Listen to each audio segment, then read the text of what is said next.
இப்போ நீங்க டான்ஸ் ஆடி கொண்டு தானே வந்தீங்க. இன்னைக்கு டான்ஸ் காரணம் சொன்னா எல்லாம் சொன்னாங்க. அதாவது 35ஆம் ஆடியில எங்களோட அலுவலகம் இருக்கிறது, எங்களை கலையகம் இருக்கிறது. அப்ப அவங்க வந்து அந்த கடமையில இருக்கிற பாதுகாவலர்கள் உங்களை கண்டு சொல்லியிருப்பாங்க. சொன்னார்களோ அவங்களோட மெட்டவர் போறாரு, இப்படி ஆடி ஆடி போறாரு, என்ன பிரச்சனை தெரியல, கொஞ்சம் பாருங்க.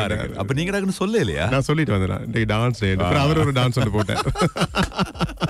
சரி, ஓகே. மற்றது இன்றைக்கு இந்த கனவுகள் நோக்கி பயணிக்கிற இளைஞர்கள் இருக்கிறாங்க, சிறுவர்கள் இருக்கிறாங்க. சின்ன வயசுல கனவு காணுவார்கள், அப்படி ஆகணும் இப்படி ஆகணும் என்று.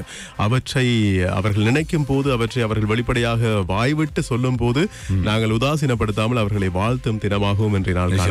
அதன் அடிப்படையில் தான் சூரியவன்சியை நாங்கள் வாழ்த்த வேண்டும். நான் ஒரு கிரிக்கெட் வீரனாக வர வேண்டும் என்று கனவு கண்டிருக்கார். ஆனால் இவ்வளவு சீக்கிரமாக சாதிப்பார், உலகத்தையே திரும்பி பார்க்க வைப்பார் என்று நான் யாருமே எதிர்பார்க்க. இந்த வயசுல 14 வயதுல முன்னெல்லாம் சச்சின் டெண்டுல்கர் சின்ன வயசுல விளையாடும் போது 14 வயதுன்றது ஓகே. 14 வயதுல இப்படி ஒரு வீரனா காலையில வந்து செய்தியை பார்க்கின்ற பொழுது அல்லது நேற்றைய தினம் IPL போட்டிகளை பார்த்தவர்களுக்கு தெரிந்திருக்கு. அன்றைக்கு ஆட்டம் இழந்து போகும்போது அழுதார்.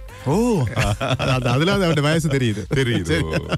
அதாவது கவலையில கண்ணீர் வர்ற அளவுக்கு சின்ன வயசு, ஆனாலும் கூட அந்த அவருடைய திறமையை பாருங்க இந்த அளவுக்கு இருக்கு. சர்வதேச களத்தில் தனக்கென்று தனி அடையாளத்தை இந்த சின்ன வயசுலேயே, அதுவும் குறிப்பிட்ட கொஞ்ச காலத்திலே ஏற்படுத்தி இருக்கிறார். அதுவும் நேற்றைய தினம் சர்வதேச பந்து வீச்சாளர்களை குறிப்பிட்டு சொன்ன போனால் முன்னணி பந்து வீச்சாளர்கள், சர்வதேச பந்து வீச்சாளர்களை அடித்து துவம்சம் செய்திருந்தார் இல்லையா? அவங்களே திணறி போயிட்டாங்க. அவங்களுக்கு ஒரு மாதிரி வந்திருக்கு, இந்த வெக்கம் மாதிரி. ஒரு சின்ன பொடியின் இப்படி அடிக்கான இந்த பந்து வீச்சு போலிங்.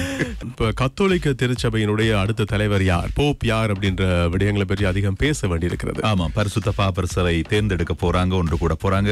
இப்பொழுது கர்தினால்கள் நேற்றைய தினம் ஒன்று கூடி முடிவுக்கு வந்திருக்காங்க. மே மாதம் 7ஆம் தேதி அந்த மாநாடு ஆரம்பமாக போகிறது என்று சொல்லப்பட்டிருக்கிறது. இதுல 80 வயதை கடந்தவர்கள் தான் போட்டி களத்தில் இருக்கிறார்கள். 135 பேர் வாக்கெடுப்புக்காக தகுதி பெற்றிருக்கிறார்கள். அதாவது இவர்களில் யாரேனும் ஒருவரை ரகசிய வாக்கெடுப்பு மூலமாக தெரிவு செய்ய முடியும். ஆமாம், மொத்தமாக கர்தினால்கள் உலகம் முழுவதும் 252 பேர் காணப்படுகிற நிலையில் 135 பேர் தகுதி பெற்றிருக்கிறாங்க. ஆகவே ரகசிய வாக்கெடுப்பு 7ஆம் தேதி நடைபெற போகிறது. எங்களுடைய தேர்தல் இலங்கையில் இங்கே உள்ளூராட்சி மன்ற தேர்தல் 6ஆம் தேதி நடைபெறும். 7ஆம் தேதி அந்த தேர்தல் நடைபெற போகிறது. எனவே உலகமே எதிர்பார்த்து கொண்டிருக்கிறார்கள் அடுத்த பாப்பரசர், பரிசுத்த பாப்பரசர் யார் அப்படின்னு சொல்லி. ரகசியமாக வாக்கெடுப்பு நடத்தப்பட்டு புகை மூலமாக வெளிவருமா, தேர்ந்தெடுத்துட்டோம் அப்படின்னு சொல்லி. கனடா அப்படின்றது எங்களவர்கள் நிறைய பேர் வாழ்ற ஒரு மண். ஆமாம், தமிழர்கள் அதிகமாக வாழ்றாங்க. தமிழர்களை அரவணைத்த ஒரு நாடு.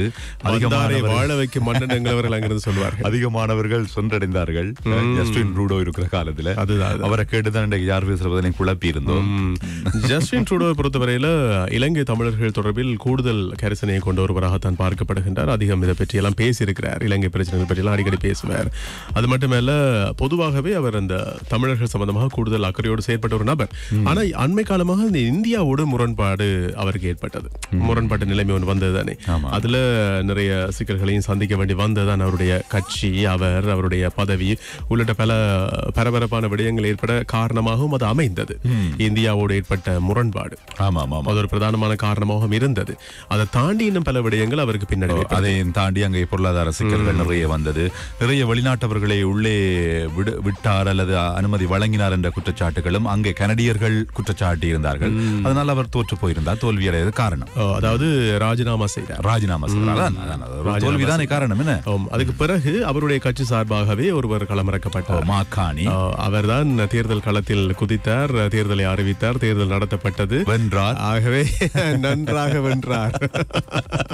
இப்பொழுது நாடாளுமன்றத்தில் அப்படி நாடாளுமன்ற உறுப்பினரை பெற்ற ஆசனத்தில் அமரப்போகிறார். என்னடா வாக்கு என்ற பணிகள் ஆரம்பமான உடனே இவருடைய, அதாவது ஜஸ்டின் ட்ரூடோவுடைய கட்சி இருக்கிற லிபரல் பார்ட்டி, அது முன்னிலை வகிக்க ஆரம்பிக்கும் போது எல்லாருக்குமே பாத்தீங்களா அவர் கேட்டிருந்தா கூட வென்றிருக்கலாம். அவர் கேட்காம அணியாம அவசரப்பட்டு போயிட்டார். பின்னடைவு அப்படின்றது கணிப்புகள் மூலமா அப்படி இப்படி சொல்லப்பட்டாலும் மக்கள் மத்தியில் விட்டு கொடுத்து போயிருந்தார் இல்லையா? எனவே லிபரல் கட்சியினுடைய தலைவர் மாக்காணி வென்றிருக்கிறார். ஆகவே வாக்கு என்ற அந்த பணிகள் ஆரம்பித்த உடனேயே இந்த வெல்றாங்க அப்படின்ற விஷயம் தெரிய வந்த உடனேயே நிறைய மக்கள் ஒன்று விளக்கிட்டாங்க. அந்த மாதிரி இருந்தது.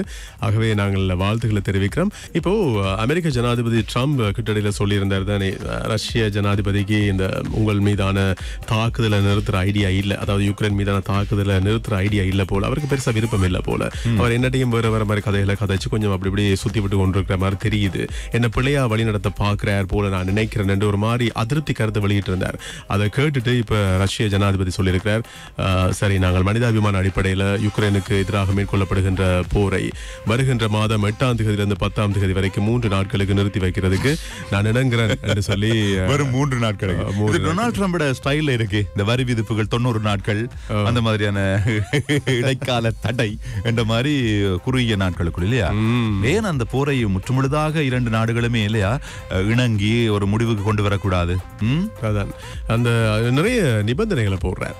அதற்கு ரஷ்ய ஜனாதிபதியும் இணங்கி போற மாதிரி தெரியல. அதனால இழுபறியா போயிட்டே இருந்தது. ஆனால் அமெரிக்க ஜனாதிபதி விரும்புகிறார் யுத்தம் நிறுத்தப்பட வேண்டும் என்று. அந்த அதிருப்தி கருத்தை கிட்டடியில வெளியிட்டதுக்கு பிறகுதான் சொல்லி 3 நாட்களுக்கு நிறுத்துறதுக்கு நான் இணங்குறேன். சரி, அதே மாதிரி ஐரோப்பிய நாடுகள் உங்களுக்கு தெரியும், பிரான்ஸ், அதே மாதிரி ஸ்பெயின், போர்த்துகல் போன்ற நாடுகளை திடீரென்று இங்க குரங்கு பாஞ்ச மாதிரி அங்க குரங்கு பாஞ்சிருக்கு. மின்சார தடை பிரான்ஸ் தலைநகர் உள்ளிட்ட முக்கிய நகரங்கள் நேற்றைய தினம் மின்சார தடையால் முடங்கியது, இருளில் மூழ்கியது. நிறைய போக்குவரத்து தடைகள் ஏற்பட்டிருந்தது. பல்வேறுபட்ட சௌகரியங்களுக்கும் அவங்க கொடுத்திருந்தாங்க. என்னடா நாட்டினுடைய அநேகமான கட்டமைப்பே மின்சாரத்துல தங்கி இருக்கு. மின்சார துண்டிப்பு அப்படின்ற ஒன்று இருந்து ஏற்பட்டுதுன்னா அநேகமான செயற்பாடுகள் முடங்கி போகத்தான். எனவே அந்த 3 நாடுகளே நேற்றைய தினம் பாரிய அளவிலான மின் தடை ஏற்பட்டிருந்ததாக சொல்லப்பட்டிருந்தது. சிக்கல் தான். நீங்க டவுட் பண்ணிட்டீங்க, ஒரு டவுட் ஒன்று வந்துருது உங்களுக்கு. குரங்கு என்ன பாஞ்சதோ தெரியாது.